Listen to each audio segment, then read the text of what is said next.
Good evening, good morning, good afternoon, whenever the fuck you're listening or watching. This is another episode of RosinBaggers NL Central Preview. We are without Mr. Gary Freeze tonight. He's got a bag of dicks in his face tonight, but hey, that's not stopping him from watching and listening at the comfort of his own couch at home tonight. But I do have my cohort, Ty. How you doing, bud? Doing well, certainly without the bag of dicks in my face and ready to talk some NL Central and throw some shit in your face because, of course, as you can clearly see, we have got the beautiful Busch Stadium behind us. We have our Cardinals jersey on. We have our Cardinals memorabilia, if you will. Awesome 3D printer stuff. And then you've got the Cubs stuff behind you. So, there's going to be a little NL Central mashup as we talk about the best division in all of baseball. And here's the best part. We are getting so close to this podcast and having meaningful games to talk about. One more NL West preview to get to next week. And then it is on to the regular season. I am so looking forward to it. It's crazy that we literally have 2 weeks until opening day. It's crazy. It really is. And Gary Freeze Sr., let's get the season started. Absolutely. Yeah.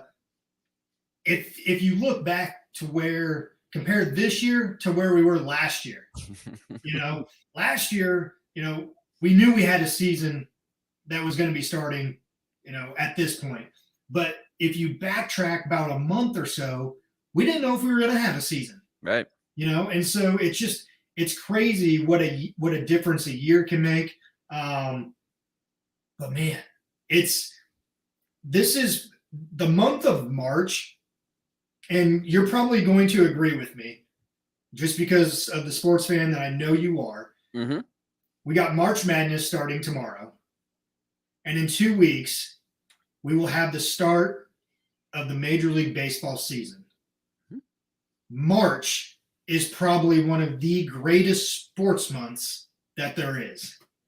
Absolutely. And it just finally kicks February in the teeth, because February is the most dull, boring, god-awful month of sports that there is in the history of everything, because it's just basically everything coming to essentially a conclusion on the college basketball side of things. And then, your NHL and your NBA, they're stuck in like mid-season, halfway through the grind.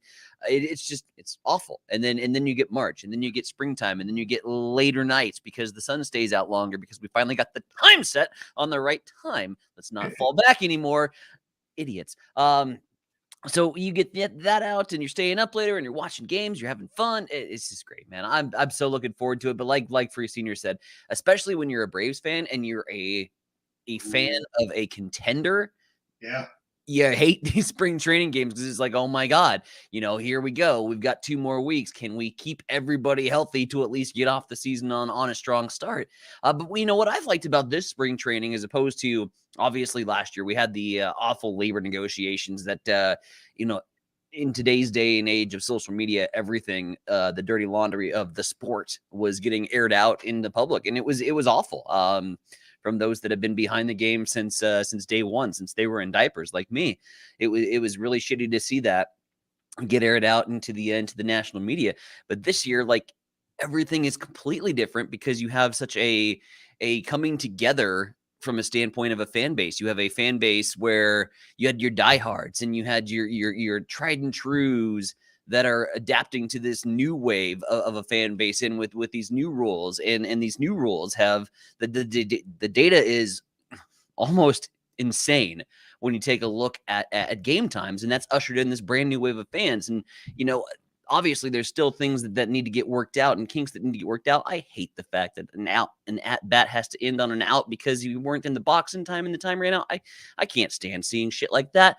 But we're going to adapt, and we're going to change. And then you have 32 countries competing in a World Baseball Classic. And you have and my favorite part about it, and granted, baseball-wise, it can be pretty dull. You're watching the Dominican Republic put up 15-0 results against the Czech Republic or China or Greece.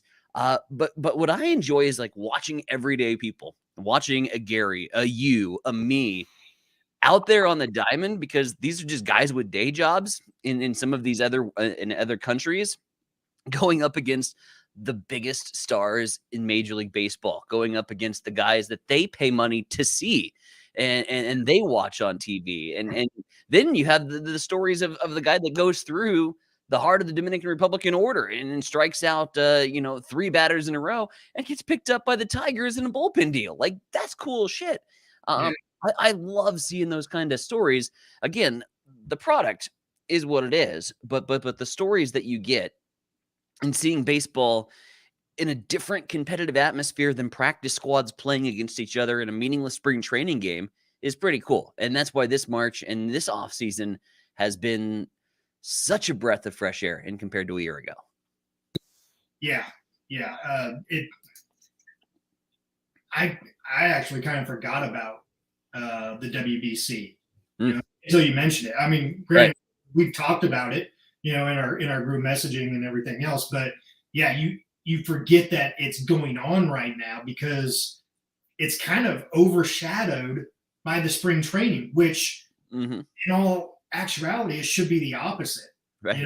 The World Baseball Classic, where you have the big names, you have some big names, and you have up and comers, or you have nobodies playing in the World Baseball Classic. And I don't know if you saw it or not, and we'll get to our NL Central preview here after this, but Shohei Ohtani got struck out by, I can't remember what country the guy played for, right? But the dude was like a laborer. He was an electrician and struck Shohei out. And Shohei signed a jersey, and his teammates signed it as well and presented it to the guy. And that's what makes the World Baseball Classic the World Baseball Classic and makes it what it is. Yes, you have all-stars, but you also have, these no-name individuals playing for the name on the front. And it takes me back to, this last month where you had, the anniversary of the 1980 Miracle on Ice, where you had, basically just college players playing in the Olympics. And right after that, then they went to an all-star Olympic team, and so it really makes you appreciate the World Baseball Classic for what it is. Because, yeah, it's a mixture of everybody. It's not just the MLB All-Stars, playing against the Puerto Rican MLB All-Stars. It's a combination of just everyone. And that's what makes it so special to me. Absolutely. And it brings it full circle. I mean, the fact that this game started with essentially for everybody, and anybody and everybody that wanted to play could play the game. And as you progress through and get more competitive as you get older, obviously the thimble narrows a little bit in terms of who gets pushed through, but it just goes back to the roots, and it's awesome. And one tiny adjustment that I would make in the WBC is the championship game next year, or when they have it again in 2026, I believe. I think it's every 4-year cycle or 3-year cycle. They need to have it at the Field of Dreams Stadium. I want to see the championship game at the Field of Dreams Stadium. I think that would be so cool. That would be. Yeah, absolutely. Absolutely. All right, let's get down to it. Let's get into our NL Central preview. Starting with number 5. Ty, who you got at number 5? And I think we're both going to be on the same page here. Chicago, obviously, right? They see nothing. They have nothing. The Cubs will be maybe a 5-win team this year. No, number 5, coming in at number 5, because where else are you going to go, right? The famous words from the ownership a year ago when he sold the team, and a week before the regular season, essentially shipped everybody off to 13 different directions in Cincinnati. What was the at that point in time going to be a very competitive baseball team suddenly became a joke. And that joke, unfortunately, the tagline hasn't expired yet for the Cincinnati fan base. It is still ongoing. And this roster is an absolute disaster apart from maybe Joey Votto and Jonathan India. The two guys that come to mind when I think about the Cincinnati Reds. Obviously, India had a season a year ago where he was really sidelined with some lingering injury issues, and I think that prevented him from taking that next step in his career after a very promising rookie start. Joey Votto is going to be a lifetime just career crushing guy at the plate. Obviously, a few steps removed. He changed his walk-up music last year to Dolly Parton. That was a huge mistake because he went in a huge-ass slump after Dolly. Don't change your music to Dolly Parton. We go to baseball stadiums not to hear that shit. Then you got some, Tyler Stevenson, Jake Freely. They added Will Myers. They have some pop, but there's the overall consensus that I have in looking at Cincinnati is that lineup just doesn't stack up with the rest of the division. And quite frankly, that lineup doesn't stack up with a few teams in AAA right now. This is going to be a bad baseball team. Hunter Green is a absolute flamethrower. You don't get his. Hunter Green is going to look untouchable at times. And unfortunately, he is the ace on a staff that doesn't have a 2 and quite frankly, doesn't have 2 through 5. The starting rotation is rough. The bullpen has issues. The lineup, as mentioned, apart from a few key pieces, is in shambles, and this team will be a circus. Yeah, I totally agreement with you here. I got the Reds at number 5 as well too. Votto had a down year last year, and you mentioned it. They shipped a ton of guys right before the start of the season, and they were just a year removed, from making the playoffs. And then you do that. They had an atrocious year last year. Votto was a shell of himself. He's 39 this year. Is this his last year? Possibly. And honestly, if I'm Joey Votto, I'm looking and seeing, what you're going to do, what management's going to do. Likely nothing, because they did the year prior. So then it's almost one of those things. Do you ask for a trade? Do you, at the trade deadline to a contender, get in the playoffs, get that chance at getting a World Series ring? You mentioned their pitching. You got Hunter Green, who at times last year, was lights out, and then you get to a secondary pitch, and it's non-existent. He was like 5-13, 5-14 last year with a 4.44 ERA. But again, he's a flamethrower. If he can get some command of his secondary pitches, watch out. He will be, unhittable. But you also have Graham Ashcroft as well. Kind of the same similar situation as Green. Secondary pitches as well for him. Wasn't able to command. And he also had, almost a 5 ERA. One guy that that we need to be on the lookout for the Reds is Ellie De La Cruz. I think he's a top 10 prospect for him. Stud shortstop. So kind of see when and if he gets the call up to the majors. But totally in agreement with you here on the Reds at number 5. And I'm going to go out on a limb here and say Joey Votto's last season as a Red. That's and tough. maybe looks like they've just optioned De La Cruz as of today. In fact, so looks like he'll start the season in AAA. Yeah, he'll start in AAA, but it'll be interesting to watch his developments. And I think it's kind of an O'Neal Cruz situation. They're not quite sure if he's ready just yet. Yeah, there was no way Pittsburgh, and we'll get to the Pirates here in a minute. There was no way they were going to hold O'Neal Cruz back after putting up the numbers he did in AAA, and it could be a very similar situation. And quite frankly, their middle infield needs help now, so I wouldn't be surprised if it's a relatively short stint in the minors. But just to get the head right, just to get the swing right, and you're right on Hunter Green. And damn it, if they had any other pitching, I could really see Hunter Green as a closer. Votto's last season, maybe not. The designated hitter is going to extend the shelf life a little bit. I have trouble seeing him go at the trade deadline, not because of his loyalty to Cincinnati. I had trouble seeing him going at the trade deadline because, quite frankly, the teams that are going to be contenders already have. Yeah, they don't need him. Their lineups are good. They've got their DH and they've weaponized that position.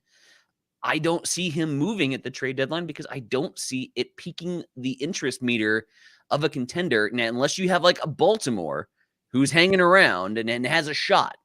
Yeah. I could see Votto going and for like a 1-year deal before he goes back to Cincinnati to retire as a Red. But I would be very tough pressed to see him land on a contender unless there's an absolute need at the deadline. Sure. All right, Ty. Moving on to number 4. Who you got at number 4? You're not going to like who I've got at number 4. I do have this your landing spot for the Chicago Cubs, which I will say as we move forward here with the Cubs. Yeah. And you will not hear this out of me very often. I was kind of bored last year as a Cardinals fan because the race was pretty anticlimactic. Milwaukee shot themselves in the foot, and everybody else was so far down the ladder that it was, we could have dropped the last 14 games of the season. We could have been okay. I missed the Cubs' competitiveness, and it sounds weird for me to say that because I will on any given baseball day cheer for the Cardinals and whoever the hell is playing the Cubs. But I missed your Chicago Cubs a little bit. And in the NL Central, I think you would agree, was just not near as much fun without Chicago hanging around. Yep. You're going to take a few steps forward. You're not going to take that big leap I think that a lot of Chicago fans are hoping for.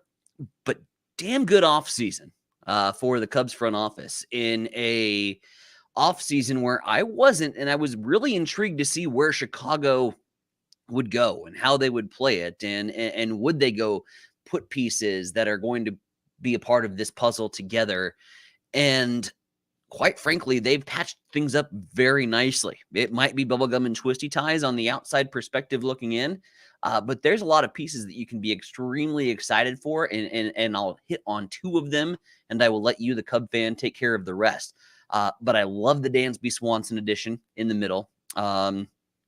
Obviously, you hate to see some of those infielders that you gave up to have to make that an availability. But Dansby is just a damn good baller, and he's going to be missed in Atlanta. Ozzie Albies is the next up-and-comer. He'll be fine. You got Grissom in there as well. But Dansby's going to be a solid producer for him. You already know I'm a Trey Mancini guy. He's not one I want to hit on, but he did get added, which is a big. Hosmer's still got pop in the bat. He's going to be able to take things easy at first base, transition over to DH in a few games if needed. The other guy I really love that the Cubs were able to acquire was a New York Yankee. Before then, he was a Pittsburgh Pirate, and it's Jameson Taillon. And here's why I really like it. Because Jameson Taillon is going to come in to this rotation behind Stroman, more than likely. Yep. But he's got the book. He's got the scouting report on a lot of those hitters in his own division, which I think is a huge advantage for Chicago. I think Taillon bounces back in a big, big way and gets back to some of the numbers that made him such lucrative trade bait to begin with when he went over to New York. He didn't transition well in the pinstripes. I think he will do great here in Chicago, and I think he's going to love being Cub. I really do. I think his career and his stock is rising tremendously because of that acquisition. But like I said, they filled and did a lot of good things. I still think they're maybe a year, possibly 2 away from getting into the blow for blow at the top of the NL Central. But I see the Cubs having a very solid season, and so solid that we're going to give it lucky sevens today. Double sevens, 77 wins for Chicago, a fourth place finish, because there's going to be some interesting competition towards the top. Well, I will. I'll save my Cub talk for when I talk about the Cubs further on up the ladder in the Central Division. But for me at number 4, I have the Pittsburgh Pirates. Okay. And this was an odd year for the Pirates. They actually spent money. Well said. And I'm being serious. Mm-hmm. Pittsburgh is the East Coast team of the Oakland A's on the West Coast. They don't go out and spend money. One of the key additions that they signed was Kutch. They brought Andrew McCutchen back. Yeah. Great for them. I hated to see Kutch go when they did because he was a Pittsburgh Pirate through and through. He's one of those guys that you hate seeing leave an organization because the organization just kind of effed him over. Mm-hmm. Like Rizzo. For me. And I'm sure you have maybe Harrison Bader for you or something like that. Maybe. Yeah. But at 4, I have the Pirates. Carlos Santana, Ji-Man Choi. They added those couple veterans along with a Kutch as well. And you mentioned his name earlier, O'Neill Cruz. Stud last year. He was the only bright spot on the Pittsburgh Pirates. The only bright spot last year. Right. Rotation sucks. It's an old rotation. I don't care if you brought in Rich Hill. He's not the Rich Hill that the freaking Dodgers had during the mid 2012 to 2018. Mm-hmm. 2019. You have a old, almost run down starting rotation. Definitely depreciated. Yeah, absolutely.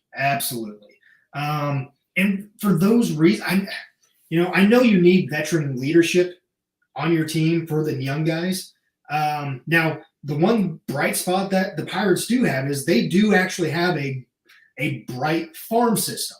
Now, whether or not they use that farm system or trade them, like it seems like Pittsburgh has done in the past, time will tell. But for me right now, Pirates are 4 with that rotation. They don't have pitching. O'Neill Cruz, the only bright spot. You brought Kutch back, great, and you brought in a couple other veteran leaders that are good offensively and somewhat sound defensively. I just don't think it's enough, honestly, to move the needle for me. That's fair. I'll talk about the Pirates coming up here a little bit later on the show. It might be a little bit more later on. We might have them a little bit higher than even some people might be thinking here on the show. And I'm going to give you one little preview. Offense wins a lot of games in baseball, and be on the lookout for the Pirates preview coming up here in about 15, 20 minutes from now. Wow. All righty. All right.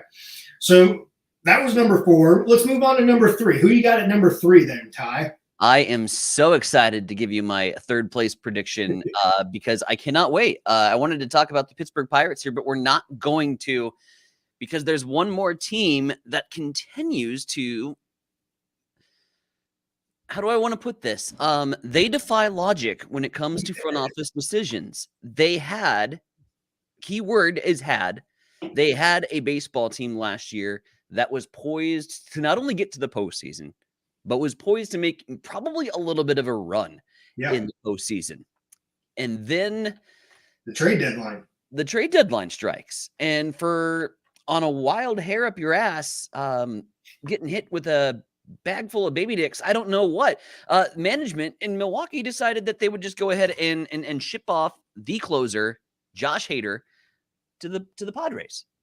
And things sort of spiraled from there.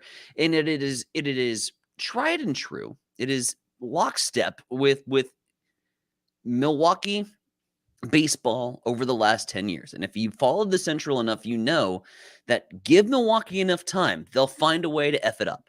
And last year, it was at the trade deadline, and the Cardinals swooped in and took advantage.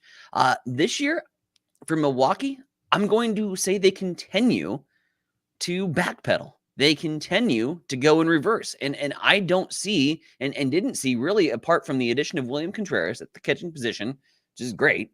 They needed it. Yeah. I don't see a lot here that strikes me as a team that's ready to get back and go for another run in the Central. They added some utility pieces. Winker at the designated hitter position, but he had a little bit of a down year in Seattle. Brian Anderson had some good years over in Miami with the Fish. I don't think he's an everyday guy. I think he's a utility and a specialist that comes in with right-handed pitching. Yelich and Willy Adames at the top of the lineup, that's great. Rowdy Tellez is one scary guy that I don't want to pitch to because he hits the ball and he hits the ball far.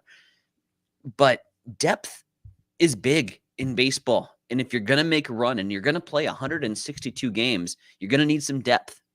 And I look at this bench and I'm like, who are the rest of the guys that they could essentially call up? You know, they got rid of Wong. And Colton Wong, other than being a 13-time Gold Glove winner, I think he's played 12 seasons and I gave him 13 Gold Gloves. Other than winning a Gold Glove essentially every time that he's on the field, he's a damn good 285 hitter too. And is going to hit for average. He's going to give you a lot of speed, and you lose that in the middle of the infield. And you bring up a potential prospect who we don't know a whole lot about, has not made a lot of noise in spring. Milwaukee, to me, just seems very, very, very bland, very blah. Now, their pitching staff, yeah, we know the rotation on its day can be really, really good. But they were really, really good in 2020. 2021. They weren't really good in 2022. The ERA inflated a little bit. The wins went down. Burns and Woody just didn't look like Burns and Woody like they did in the version 2 years ago. Milwaukee's flat for me, and they don't move my meter at all. It's weird to say this as a fan of the Central and looking at my potential competitors and who's going to give the Cardinals the most scare. Milwaukee probably scares me less than the Cubs, but I think that they're deeper than Chicago is right now in terms of 1 through 9, not in terms of the overall depth of from an organizational standpoint, but in terms of that batting lineup and in terms of that starting rotation. I give the edge to Milwaukee over the course of 162 games. But I think in a 5-game series, if you go Chicago and Milwaukee right now, I would take the Cubs, to be honest. Milwaukee is a flat third for me. So much flat third that they are hitting 85 and missing the postseason. Bye, Brewers. You hit the nail on the head, and I have them at 3 here too. I have them at 3. Nice. And it's Yelich. Yeah, he's a great player, but he's last year below his average, below his home run average. You saw the decline. You've seen the decline ever since that first year that he was a Milwaukee Brewer. And like you said, with their rotation, it's pretty solid. Yeah. But at the same time, they weren't as good last year. That ERA went up. They traded their closer like out of the blue. Don't know why they did that. And that's just where they went downhill. Mm-hmm. Once they did that, it was like, see you, Brewers. Like it wasn't a contest anymore for the Central Division last year. But no, I'm right with you on basically lockstep on everything you said. They're average.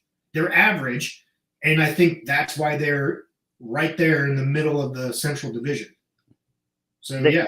They haven't felt threatening since the Hader trade, and nothing they've done since the Hader trade has made them get back into the conversation.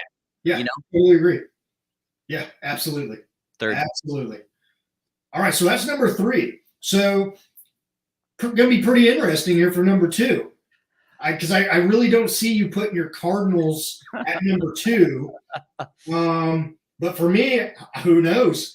You know, Now you got 2 teams left, I believe. I do. And one is a little bit more nearer and dearer to your heart than the other. It is. Be very curious to see your Yeah. number 2. Listen, I'm going to raise the Jolly Roger flag pretty high, but I'm not going to raise it high enough to get past this little St. Louis arch that you see there in the background. Back there, I can't point. It's like Other way. the weather thing, anyways. Pittsburgh's going to be damn good, and I'm going to blame Gary on this because he sold me on it. And I didn't originally have Pittsburgh at 2. And when I had put pen on paper on predictions and took the what was the Pacoda rankings and kind of adjusted those to where I felt maybe they would fall, I did not have Pittsburgh at 2. To be honest, I probably didn't even have them at 3.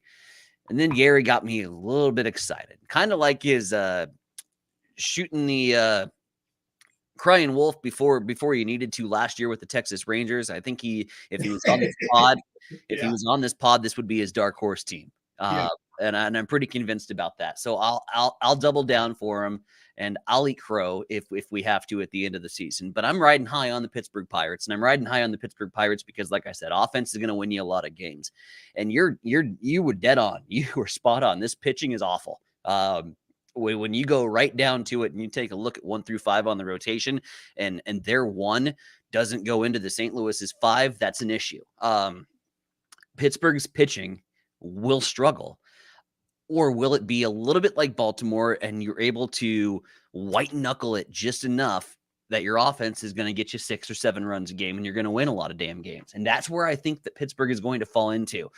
Because you said, O'Neal Cruz, right? Super StatCast machine. He is the perfect face for the StatCast era.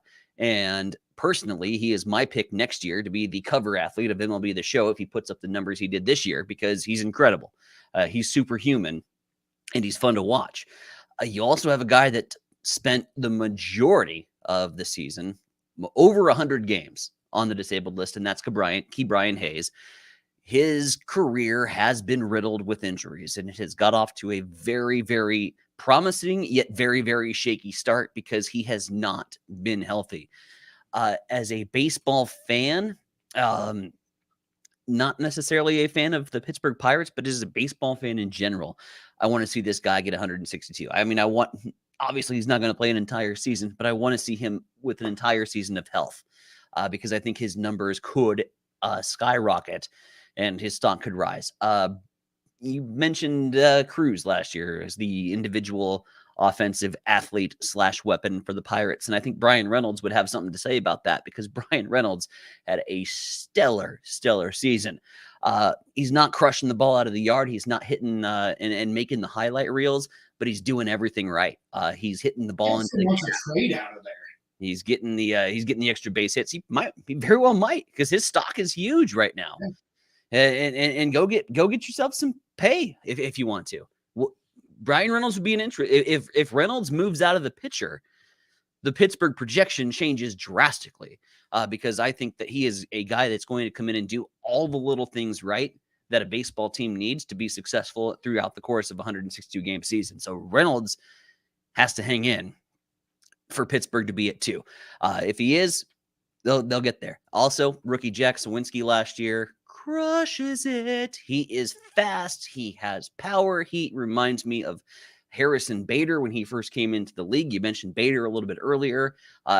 He's got the power. He's got the speed. He is the epitome of an everyday outfielder for the Pittsburgh Pirates. I think this offense is an offense that's going to average 9 runs a game.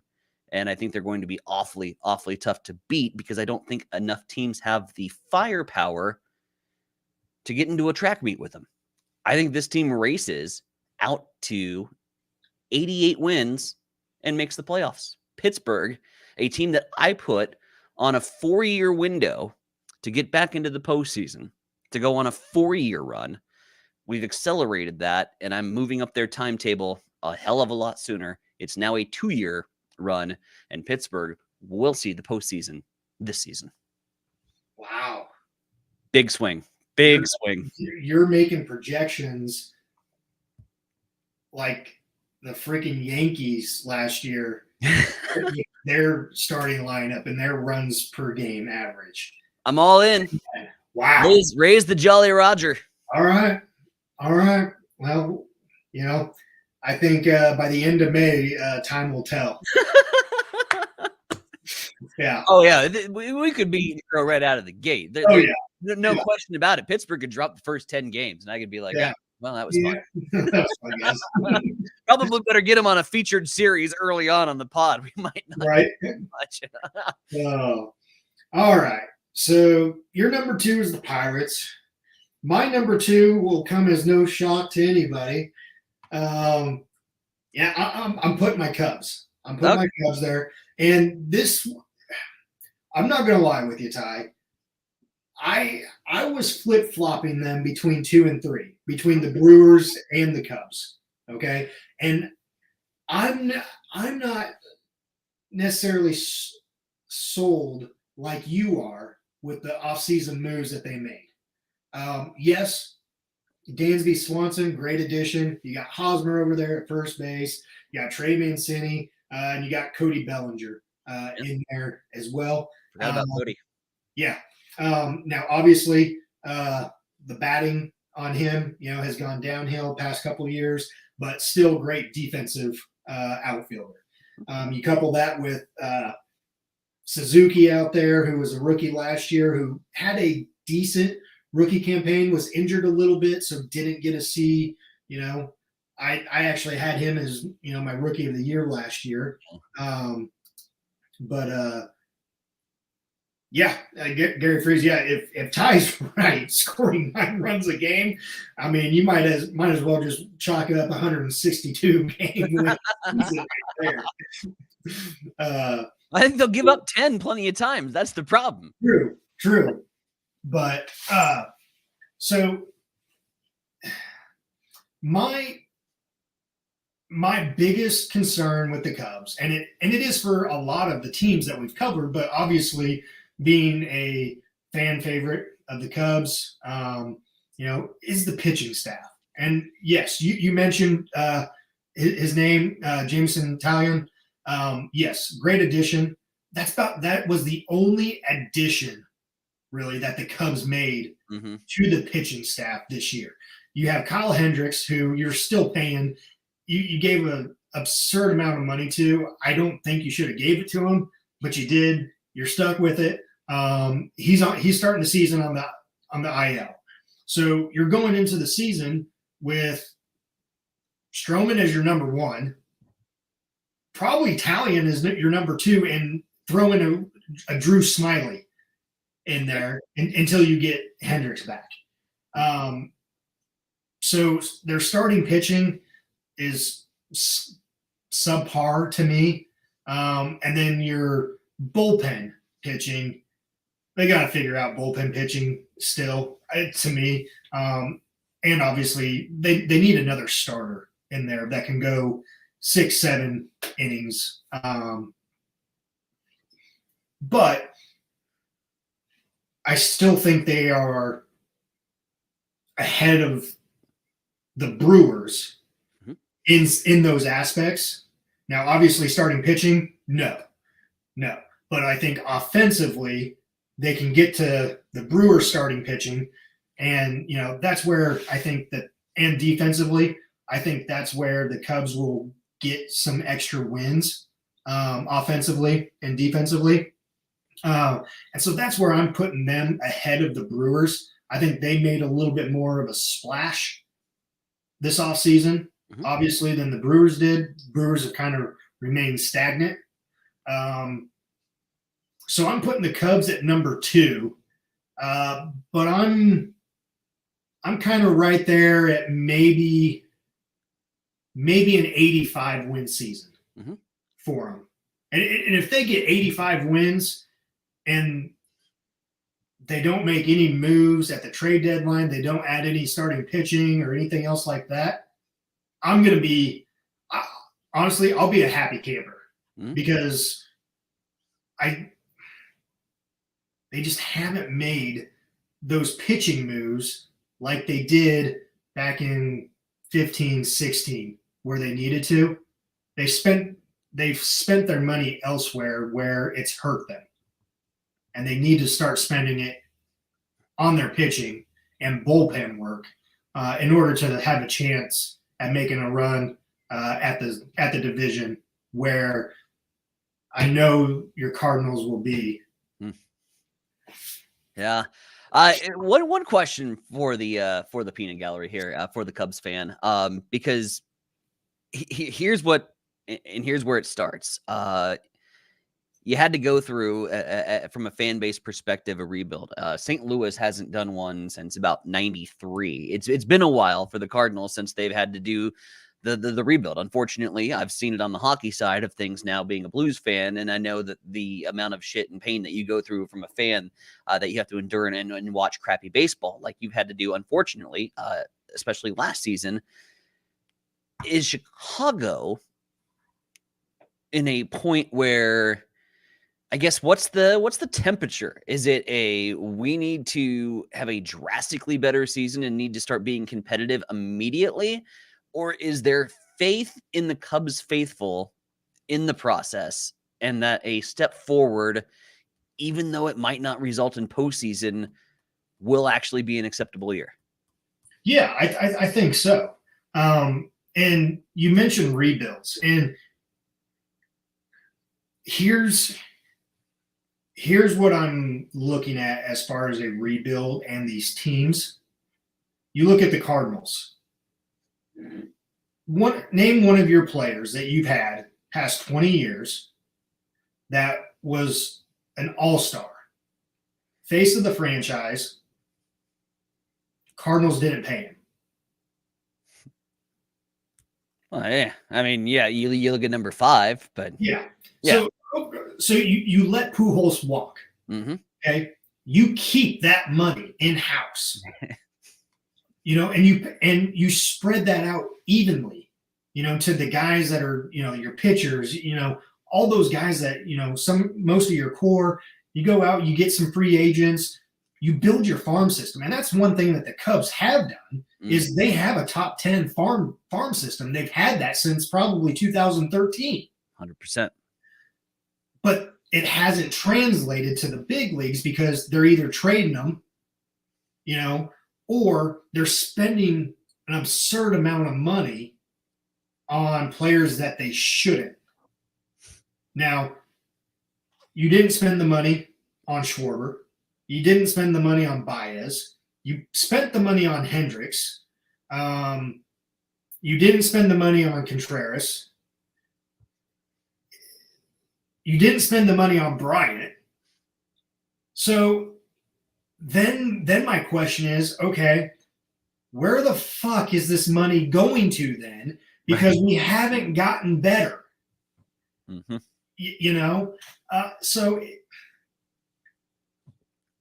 So to go back to answer your question, yes, improvement obviously is needed. And I think a lot of the pieces are there for that. Will it translate? I hope so. Mm-hmm. I hope so. But I do believe that they need to go spend some money on a starting pitcher and some bullpen help in order to make it a more realistic outcome.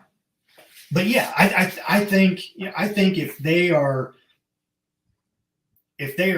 high 3, obviously 2, in the division this year, and they're competitive, where they're not getting blown out or anything like that, then yeah, I think it will be enough to keep the needle moving for them, and then in all actuality, keep Ross's job.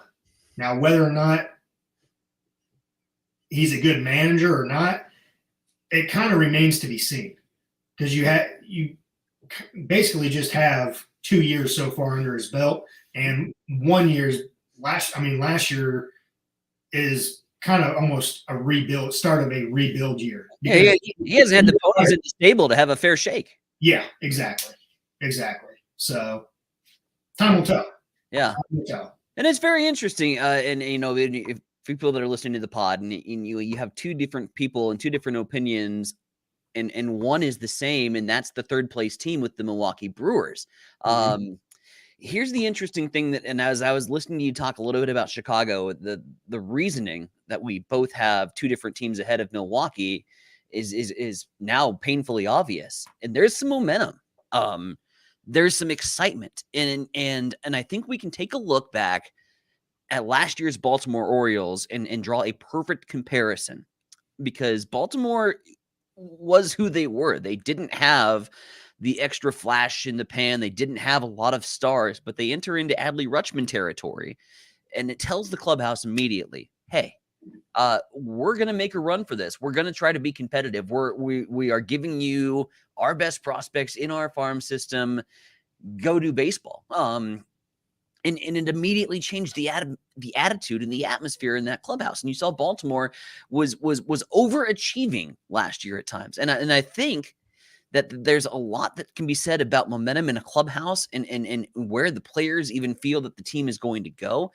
I think you're going to see some of the early returns. Milwaukee sitting back and saying, dude, the hell are we doing? Like, we're losing guys left and right. You lose your closer a year ago. Now we lose our Gold Glove guy in the middle of the infield, and some of the pop has been taken away from our bats, and our management isn't giving us enough pieces to be competitive.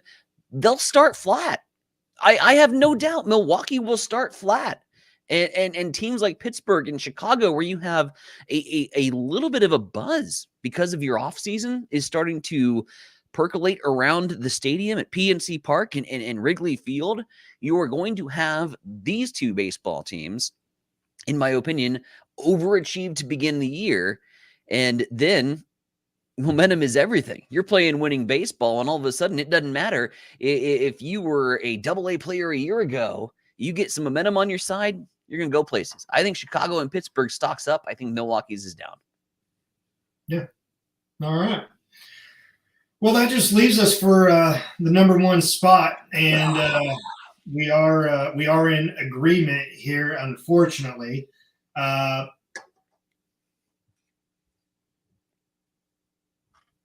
just going to go out here and say it, and I'll let you have the floor since this is your team. Thank you.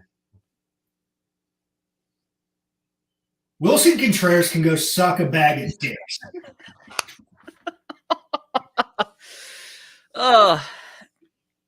Your time. You're okay.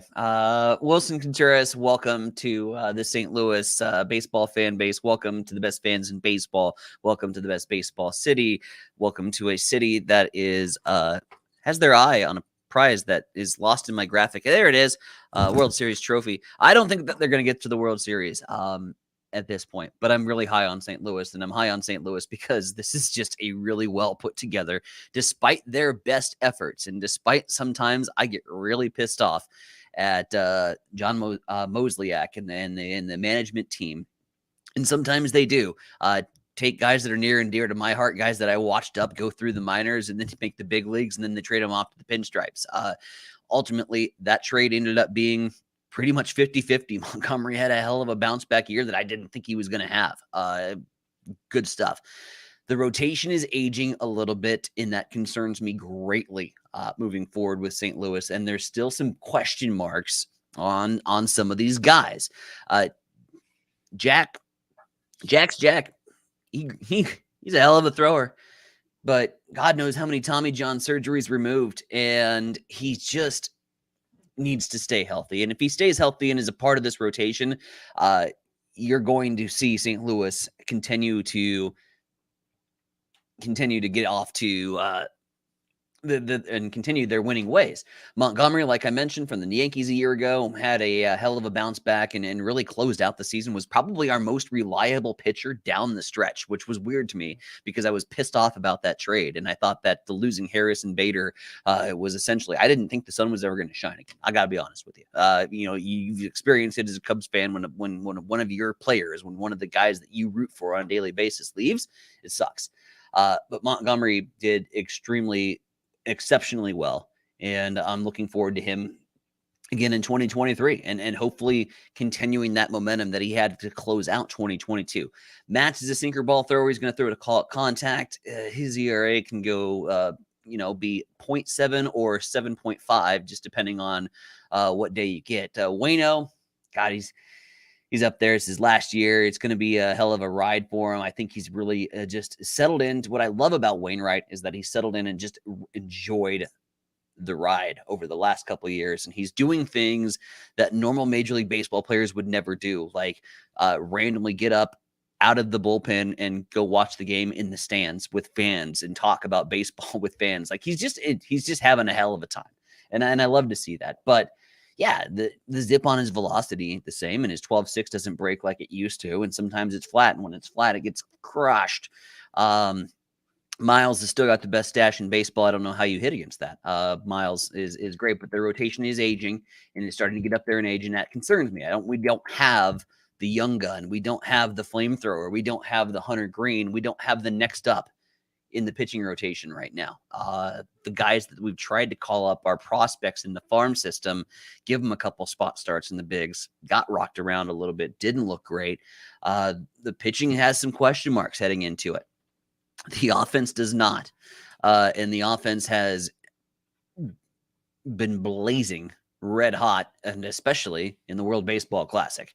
A little guy by the name of Lars Nootbaar, best name in baseball. Newt. By the way, the last couple of years, we've really discovered that this guy can play some damn good baseball, and he hits for power. He hits in the gap. He's a good runner.